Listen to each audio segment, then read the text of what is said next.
The Vortani Empire had ruled the galaxy for 3,000 years, and they were not happy. These strange creatures called humans had been building colonies in places where no one was supposed to go. The galaxy had rules, old rules that kept peace between all the different alien species, but humans, they seemed to have missed that memo completely. The Vortani were tall, elegant beings with shimmering blue skin and voices that sounded like crystal bells. They lived on massive space stations that looked like floating cities, and they took their job as galactic peacekeepers very seriously. When their scouts reported human settlements in the Forbidden Zones, the Supreme Council called an emergency. Meeting for the first time in over 2 centuries, the council chamber was a sight to behold. Hundreds of Vortani elders sat in floating chairs, arranged in perfect circles, their robes flowing like liquid starlight. At the center stood Ambassador Thexmar, the Empire's most feared diplomat. He had ended 3 major wars just by walking into a room and speaking. Today he held a golden scroll covered in ancient symbols that glowed with otherworldly power. The humans had been summoned to answer for their crimes. Everyone expected them to beg for mercy, maybe offer tribute, or at least show some respect for the mighty Vortani Empire. After all, the Vortani had weapons that could turn entire planets into dust. Their battle fleets could block out stars. They were the reason the galaxy had known peace for so long. But when the human delegation arrived, something felt different. They walked into that magnificent chamber like they were strolling into a coffee shop. Lee Hanna, the human diplomat, wore a simple black suit and had her hair tied back in a ponytail. She looked around at all the floating aliens and expensive decorations with the expression of someone mildly impressed by a fancy restaurant. Ambassador Thexmar began his speech. His voice echoed through the chamber as he listed humanity's crimes against galactic law. He spoke of ancient treaties and cosmic order. He described the terrible punishments that awaited those who dared challenge Vortani authority. The scroll in his hands began to glow brighter as he read the formal declaration of war, each word designed to strike fear into the hearts of his enemies. Then something unprecedented happened. Lee Hanna started laughing, not a nervous giggle or a scared whimper, but genuine, delighted laughter. She looked at her aide Park Jin-ho, who was trying to hide his own grin behind his hand. "Finally, something interesting," she said, wiping tears from her eyes. "Do you know how boring it's been out here? 3,000 years of peace, no wonder you guys look so uptight." Park Jin-ho pulled out his communication device and started typing. "I've got to tell my old army buddies about this," he whispered. "They're going to love it." The entire Vortani Council sat frozen in their floating chairs. In 3 millennia of maintaining galactic order, nothing like this had ever happened. Species were supposed to surrender immediately when threatened with Vortani military might. They were supposed to tremble and beg and offer everything they owned just to avoid destruction. These humans were treating a declaration of war like party planning. News of the Vortani War declaration spread across human space faster than a viral video. While the mighty alien empire assembled their crystal battleships in perfect geometric formations that had terrorized the galaxy for centuries, humans began preparing for war in ways that would have made their ancestors proud and their enemies confused. Kim Min-ho had been running a small defense contracting business on the Outer Rim, mostly selling mining equipment and basic security systems to colonial settlements. The moment he heard about the alien invasion, his eyes lit up like someone had just told him Christmas came early. Within hours, his company website featured a new banner: "Premium Alien Hunting Packages, now available. Limited time offer." The packages included everything from modified mining lasers to combat armor decorated with funny slogans. His most popular item was a helmet that displayed "Tourist" in 17 different alien languages. Kim figured if you were going to fight ancient galactic overlords, you might as well look good doing it. Meanwhile, in the military cryo facilities on Mars, something remarkable was happening. Retired Admiral Choi Soo-jin had been in suspended animation for 30 years, enjoying her well-earned retirement after decades of service. When the facility's AI woke her up with news of the impending war, she sat up in her cryopod with the biggest smile anyone had seen in the facility. "Hot damn," she shouted, startling the medical technicians. "I was wondering when things would get interesting again." She was out of that pod and demanding her old uniform faster than the doctors could run their standard revival checks. Within 6 hours, she was back in her admiral's chair, already planning humanity's defense strategy, with the enthusiasm of a kid planning a treasure hunt. Human military academies, which had been struggling with low enrollment during the peaceful years, suddenly couldn't handle the flood of applications. Young people who had been working boring office jobs or studying ancient history were lining up to learn how to fight aliens. The entrance exams became so competitive that some academies had to use lotteries to decide who got in. But the most confusing part for Vortani intelligence was what humans were buying. Yes, they were purchasing weapons and military equipment, but they were also buying barbecue grills, party decorations, and enough alcohol to float a small moon. One intercepted shopping list included laser rifles, camping chairs, fireworks, and a really good sound system. Human communications channels were filled with messages that made absolutely no sense to alien translators. Phrases like, "Hold my," "Soju, watch this," and "About time we had some real fun" appeared in military briefings alongside actual tactical planning. Veterans were coming out of retirement not because they had to, but because they wanted to. Some colonies started organizing welcome alien invaders parties, complete with themed decorations and betting pools on how long the war would last. The Vortani had spent thousands of years perfecting the art of psychological warfare. They knew exactly how to make other species surrender through fear and intimidation. But how do you intimidate a species that treats your invasion like the ultimate sporting event? Their intelligence reports kept coming back with the same baffling conclusion. Humans were genuinely excited about fighting them.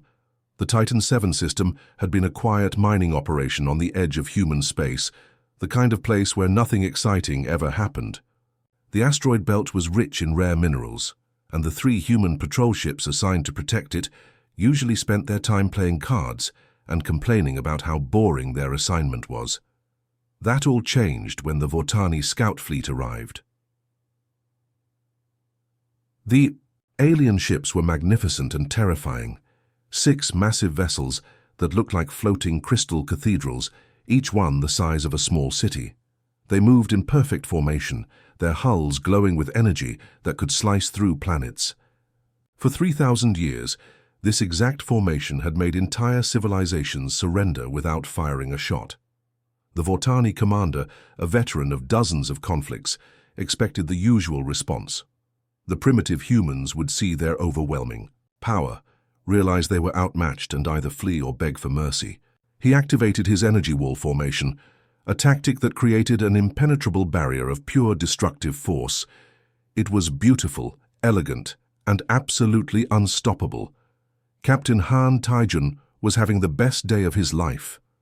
His little corvette, barely the size of the alien ship's communication arrays, was flying straight toward the Crystal Fleet. His crew thought he had lost his mind, but Han was grinning like a maniac. He grabbed the ship's communication system and broadcast on every frequency he could find. "Hey aliens," he shouted, "you know what we say on Earth? YOLO." And with that, he rammed his ship directly into the lead Vortani cruiser. The explosion lit up the entire system. The Vortani commander stared in absolute shock as his flagship, a vessel that had survived countless battles, was crippled by what could only be described as the universe's most expensive suicide attack. Except Han Taijun wasn't suicidal. He was just crazy enough to have ejected in an escape pod at the last second, whooping with joy as he watched his ship take down something 100 times its size. Lieutenant Song Yuri was equally creative with her approach to space combat. Her patrol ship wasn't built for fighting massive alien warships, but Song had always been good at thinking outside the box. When the Vortani energy wall started closing in on her position, she did something that would have horrified military strategists across the galaxy. She started using garbage as ammunition, literally. The asteroid mining operation had left plenty of debris floating around, and Song figured if you launched it fast enough, anything could be a weapon. Her crew watched in amazement as she turned their ship's waste recycling system into a chemical launcher, firing everything from processed sewage to old food containers at the pristine alien vessels. The Vortani had shields designed to stop energy weapons and kinetic projectiles, but nobody had ever thought to design defenses against flying toilet waste. Song's improvised attack created chaos in the alien formation, as their sensors couldn't figure out what they were being hit with. The third human ship decided to get creative with psychological warfare. They hacked into the Vortani communication systems and started broadcasting running commentary on the battle like it was a sports match. "Oh, that's got to hurt," they announced as another alien ship took damage. "The humans are really bringing their A-game today, folks." When the Vortani tried to retreat to regroup, the humans actually started doing victory dances on their ship cameras and broadcasting them to the alien fleet. They were treating the most serious military engagement in galactic history like a video game tournament. The Vortani had written the book on galactic warfare.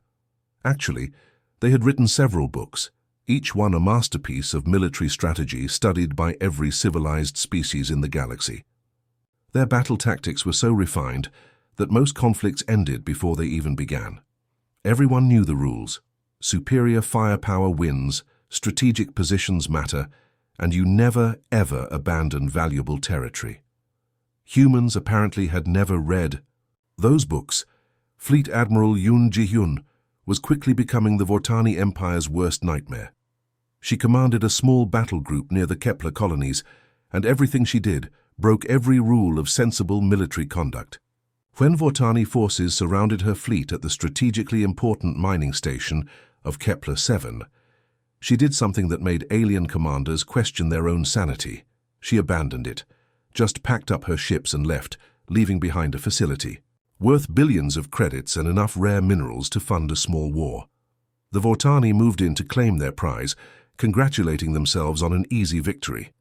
That's when they discovered Yoon had filled the entire station with remote-controlled mining explosives. The explosion could be seen from 3 star systems away, but the truly confusing part came afterward. When the Vortani fleet commander sent the traditional surrender demand, expecting humans to finally show some sense, Yoon's response made their universal translators malfunction. Instead of begging for mercy or negotiating terms, she sent back what appeared to be a dinner invitation. "Hey there, crystal friends," her message began. "That was a pretty good boom, wasn't it? Tell you what, how about we call it even and grab some food? I know this great barbecue place on Kepler 5. We'll throw in some karaoke afterward. You guys look like you could use some fun." The Vortani commander stared at the message for a full minute, convinced there had been some kind of translation error. When his analysis confirmed that a human military leader had just challenged them to a singing competition in the middle of HFY War, he seriously considered early retirement. Yoon's tactical officer, Bae Seung-min, was causing his own share of confusion. Where other species saw the Vortani's ancient battle formations as unstoppable displays of power, Bae saw puzzles to solve. He had covered his command station with diagrams and notes, analyzing 3,000-year-old military tactics like they were crossword clues. "Look at this," he would tell his crew, pointing excitedly at a Vortani fleet arrangement. They always put their command ship in the center rear position, protected by exactly 12 escort vessels in a diamond pattern. And it's like they're following a recipe. Then he would proceed to find the one weird angle of attack that the ancient formation couldn't handle, usually involving something the Vortani had never considered a weapon. His favorite victory came when he realized that Vortani crystal ships were actually vulnerable to specific sound frequencies. While the aliens tried to maintain their dignified battle formation, Bae broadcast old Earth rock music at precisely the right pitch to make their hulls vibrate.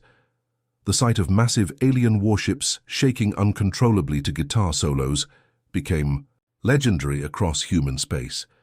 The worst part for Vortani Command was that humans seemed to be having the time of their lives. Every impossible victory was celebrated like a surprise birthday party.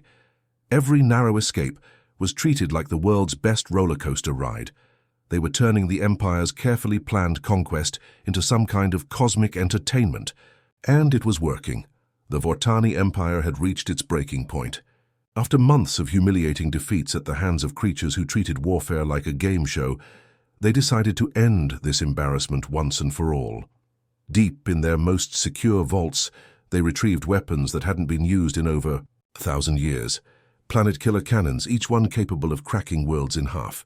These were the weapons that had ended the last Galactic War, the ultimate display of Vortani power that had kept the galaxy peaceful for 3 millennia.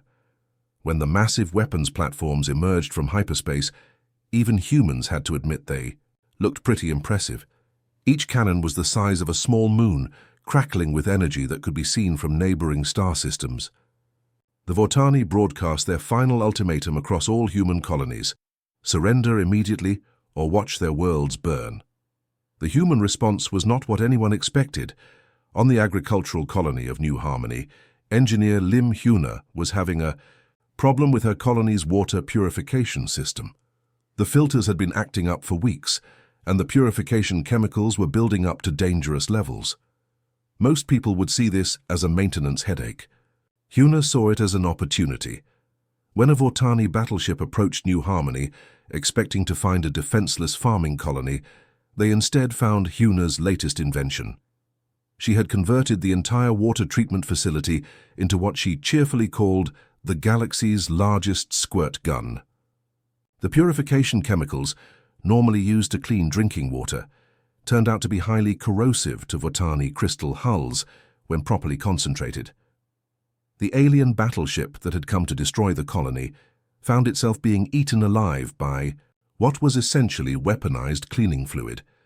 As their ship dissolved around them, the Vortani crew could hear Hyuna over the radio, excitedly explaining her modification process like she was giving a cooking tutorial. "The key is getting the pH balance just right," she explained to anyone listening. "Too acidic and it burns through the delivery system. Too basic and it won't eat through their fancy crystal armor. It's all about finding that sweet spot, Captain." Ho Donghyuk took a completely different approach to the escalation. His fleet was outnumbered 10 to 1 by Vortani warships, each one armed with weapons that could level cities. Traditional military wisdom said he should retreat, call for reinforcements, maybe try to negotiate. Instead, O did something that would go down in galactic history as either the most brilliant or most ridiculous tactical decision ever made. He started a concert. O had noticed that Vortani seemed to have very sensitive hearing, probably an evolutionary adaptation to their crystal-based technology. So when his ships were surrounded by the enemy fleet, he opened all communication channels and began broadcasting the most annoying human pop music he could find. Not just any music, but the kind of repetitive, high-energy songs that get stuck in your head for days. The effect was immediate and devastating. Vortani crews, who had been prepared for glorious battle, found themselves under assault by something called Baby Shark played at maximum volume on repeat. Their sophisticated sensor arrays, designed to detect the faintest energy signatures, were completely overwhelmed by what humans called auto-tuned vocals. Within 20 minutes, the entire Vortani fleet was in full retreat, their crews desperately trying to block the audio assault, while their commanders screamed surrender demands just to make the music stop. Ho's victory celebration involved playing even more music, this time classic rock anthems, that had his own crews singing along as they watched billion-credit warships flee from a playlist. The galaxy watched in amazement as humans continued to turn the most serious military conflict in recent history into what looked like an elaborate comedy show. New Busan was humanity's crown jewel in the outer colonies, a sprawling city-world home to 12 million people and the center of human trade in the galaxy's frontier regions. When the Vortani Empire decided to make their final stand, they chose New Busan as their target. A traditional siege would starve the colony into submission, breaking human morale and forcing Earth to surrender. It was a textbook military strategy that had worked countless times throughout galactic history. The Vortani deployed their most impressive fleet yet. Over 200 warships formed a perfect blockade around the planet, cutting off all supply lines and communication with the outside galaxy. Their crystal vessels created a glittering wall in space that was both beautiful and terrifying. No ship could get in or out. No supplies could reach the colony. It should have been the beginning of the end for human resistance. Instead, it became the galaxy's strangest block party. Defense Coordinator Shin Min-jae looked at the alien blockade through his office window and did something that would have gotten him court-martialed in any other military. He started taking bets. Within hours, He had set up betting pools on everything from which alien ship would move first to how long it would take the Vortani to get bored and leave. The colonies. Communication networks buzzed with people placing wagers on alien behavior patterns like they were betting on horse races. "I've got 50 credits that says the big crystal ship on the left fires a warning shot before noon," became a common phrase, heard in New Busan's cafes and bars. People would gather on rooftops with telescopes and snacks, watching the alien fleet like it was the world's most expensive fireworks display that hadn't started yet.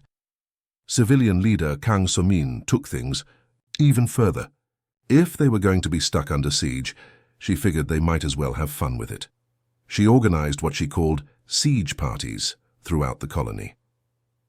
Every night, different neighborhoods would host festivals complete with live music, food vendors and entertainment. The theme was always the same: celebrating humanity's stubborn refusal to be intimidated. The most popular event was the alien-watching picnics held in the colony's observation domes. Families would bring blankets and homemade food, setting up picnic spots with perfect views of the Vortani blockade. Children would wave at the alien ships and try to spot which ones looked the most confused by human behavior. But the real genius came from the colony's engineers. New Busan had massive food processing facilities designed to handle the dietary needs of 12 million people. When supply lines were cut, they found themselves with enormous quantities of frozen food that would spoil without regular shipments off-world. Most colonies would ration carefully and hope for rescue. New Busan's engineers saw an opportunity for the most ridiculous weapons test in galactic history.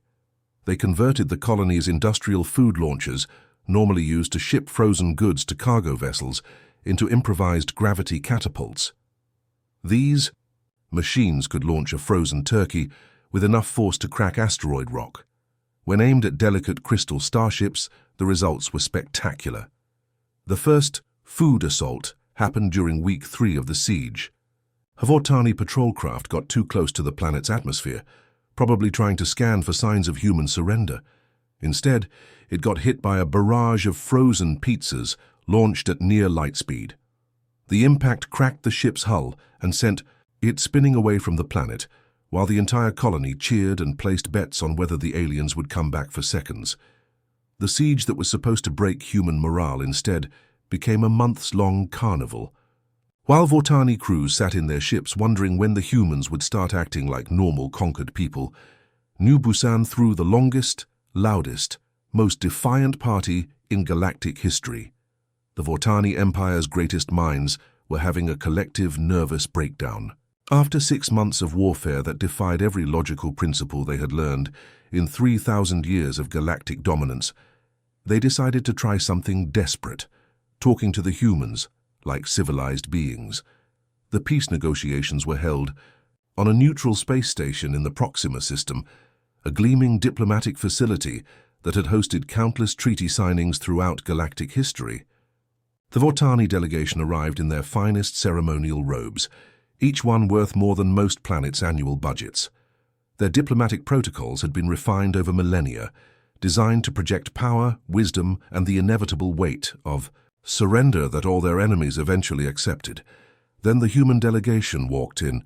Jang Wusung, humanity's lead diplomat, stepped into the ornate negotiation chamber wearing jeans, sneakers, and a bright yellow t-shirt that read, "I fought.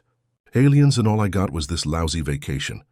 He looked around at the magnificent crystal architecture, the floating holographic displays showing the majesty of Vortani civilization, and the rows of alien dignitaries in their formal attire. "Nice place," he said, pulling out a folding chair he had brought from his ship. "Mind if I sit? These fancy floating chairs look like they might not hold human weight."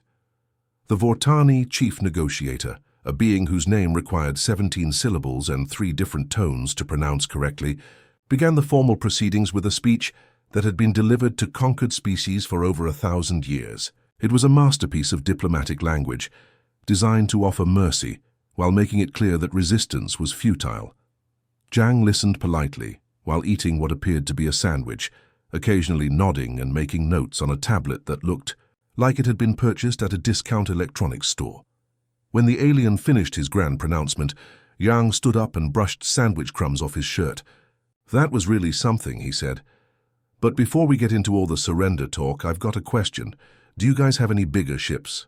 Because that fleet at New Busan was pretty impressive, but we were kinda hoping for something with more, I don't know, more boom to it." The Vortani delegation sat in stunned silence. In their entire history, no conquered species had ever asked for them to bring more weapons to their own destruction. Negotiator Moon Ji-young made things worse by treating the peace talks like a casual conversation between friends. She pulled up holographic displays showing human colony defenses and started pointing out their weaknesses with the enthusiasm of someone giving a tour. "See, our shield generators are really old tech," she explained to the increasingly confused alien diplomats. "And our missile systems are basically modified mining equipment. We were thinking you guys might have some of those planet cracker weapons we keep hearing about. That would really spice things up." When the Vortani tried to explain that they were offering humanity a chance to avoid total annihilation, Moon looked genuinely disappointed. "Oh, that's it. We were hoping this would go on for at least another year or two. This has been the most fun our military has had in decades." The cultural shock was complete when the humans started asking technical questions about Vortani weapon systems, not to understand how to defend against them, but to figure out how to make the war more exciting. They treated the galaxy's most advanced military technology like sporting equipment, wondering if there were any upgrades available or if the Vortani had any secret weapons they were saving for special occasions. By the end of the first day of negotiations, 3 Vortani diplomats had requested medical leave, 2 had filed for early retirement, and their chief cultural expert was found in a corner, quietly mumbling about impossible species and galactic order collapsing. The humans, meanwhile, had ordered pizza delivery to the space station and were planning to turn the negotiations into a week-long cultural exchange program. Across the galaxy, ancient civilizations that had lived in peaceful terror of the Vortani Empire for 3,000 years were glued to their communication screens, watching something that challenged everything they thought they knew about warfare, power, and sanity. The Zephyran Republic, a species of crystalline beings who had surrendered to the Vortani without firing a shot 800 years ago, watched in amazement as humans turned planet-killing weapons into entertainment. Their council of elders, who still remembered the fear that had gripped their civilization when the Vortani arrived, couldn't understand what they were seeing. "They're laughing," whispered Elder Zeftal, his crystal body flickering with confused light patterns. "The humans are actually laughing at weapons that could destroy star systems." The aquatic minds of the Cetacean Nebula, an ancient race of water-dwelling telepaths, had lived in hiding for millennia to avoid Vortani attention. They emerged from their deep space ocean worlds just to watch the impossible spectacle of humans treating galactic superpowers like annoying neighbors who played their music too loud. But it was war correspondent An Minsu who really changed everything. Her former sports broadcaster from Earth, An saw the conflict and realized he was witnessing the greatest show in galactic history. He convinced the human government to let him broadcast the war as entertainment, complete with play-by-play commentary, instant replays and viewer polls. Space Wars Extreme Edition became the most watched program in galactic history. An would broadcast live from battlefields, interviewing human soldiers who treated alien invasions like extreme sports competitions. His most famous segment featured him riding along during a human attack run, while providing commentary like he was calling a football game. And here comes Captain Park in his modified mining ship, approaching the Vortani cruiser at ridiculous speed, An would announce while explosions lit up space around them. He's going for the classic ramming maneuver that's become so popular with human pilots. Let's see if he can stick the landing. The show included commercial breaks where human companies advertised everything from alien-proof insurance to invasion survival kits that mostly contained party supplies and barbecue equipment. Viewers across the galaxy could vote on which human tactic would be used next, turning warfare into an interactive entertainment experience. The Helion Collective, a proud warrior race that had ruled their sector for 2,000 years before. The Vortani arrived, watched humans defeat impossible odds while cracking jokes, and immediately started drafting friendship treaties with Earth. Their message was simple: Please don't ever fight us. We surrender preemptively. The Crystal Dynasty, ancient beings made of living gemstone who had witnessed the rise and fall of dozens of galactic empires, began placing massive bets on human victory. Their betting pools became so popular that other species started joining, turning the war into the galaxy's largest gambling event. Meanwhile, cultural ambassador Seo Yuna was conducting exchange programs that horrified alien observers. She would visit human colonies under siege and host live broadcasts where she cheerfully demonstrated how humans had converted alien weapons into household appliances. Vortani energy cannons became fancy heating systems. Their crystal technology was turned into decorative lighting, and their feared battle armor became fashionable clothing accessories. The key to understanding alien technology, Seo would explain, while wearing a Vortani helmet as a hat, is remembering that it's all just tools. Very expensive, overcomplicated tools made by people who take themselves way too seriously. The galaxy watched in fascination and horror as humans treated the most advanced military technology in known space like toys from a discount store, all while maintaining the cheerful attitude of people having the time of their lives. The end of the greatest war in galactic history didn't come with massive explosions or desperate last stands. It came with pizza delivery, and what would later be known as the most ridiculous military operation ever attempted by any species anywhere in the universe. Admiral No Kyung-ho was staring at the Vortani flagship through his command ship's view screen, watching the massive crystal vessel that had terrorized the galaxy for millennia. His tactical officers were running calculations for a final assault, planning strategies that might let them damage the most powerful warship ever built. No was thinking about something completely different. "You know what?" he said, turning to his crew. "So I bet those guys haven't had a decent meal in months. All that fancy crystal technology, but I guarantee they don't have anything as good as Earth pizza." His communications officer looked at him like he had lost his mind. "Sir, are you suggesting we attack their flagship with Italian food?" "Not attack," No grinned. "Deliver." 2 hours later, a small human shuttle approached the Vortani flagship under a flag of truce. The shuttle's cargo bay was filled with pizza boxes, gaming consoles, and what appeared to be karaoke equipment. When the Vortani demanded to know the meaning of this approach, the shuttle's pilot simply replied, "Food delivery and entertainment services." The Vortani commander, already driven to the edge of sanity by months of incomprehensible human behavior, decided to let them board just to see what impossible thing they would do next. He was not prepared for Admiral No to walk onto his bridge, carrying a stack of pizza boxes, and asking if anyone wanted to play video games. "Look, we've been shooting at each other for almost a year now," No said, setting the boxes down on what appeared to be a tactical command console. "But nobody's really winning, and frankly, this whole thing has gotten kind of routine. How about we settle this with some actual competition?" What followed was the strangest military engagement in recorded history. Human and Vortani crews found themselves competing in dance-offs in the flagship's main corridors. The sight of Admiral No teaching ancient alien warriors how to breakdance while their respective fleets watched through security cameras became legendary across the galaxy. The Vortani, who had spent 3,000 years believing that military might and technological superiority were the ultimate measures of civilization, found themselves completely defeated by humans who treated their most sacred traditions like party games. When their greatest admiral lost a dance competition to a human who learned his moves from internet videos, the last remnants of Vortani military pride simply evaporated. Peace negotiations were conducted on the Vortani homeworld during what diplomat Huang Aram insisted on calling a friendship barbecue. She set up grills in the middle of the Empire's most sacred ceremonial grounds and invited representatives from across the galaxy to join the celebration.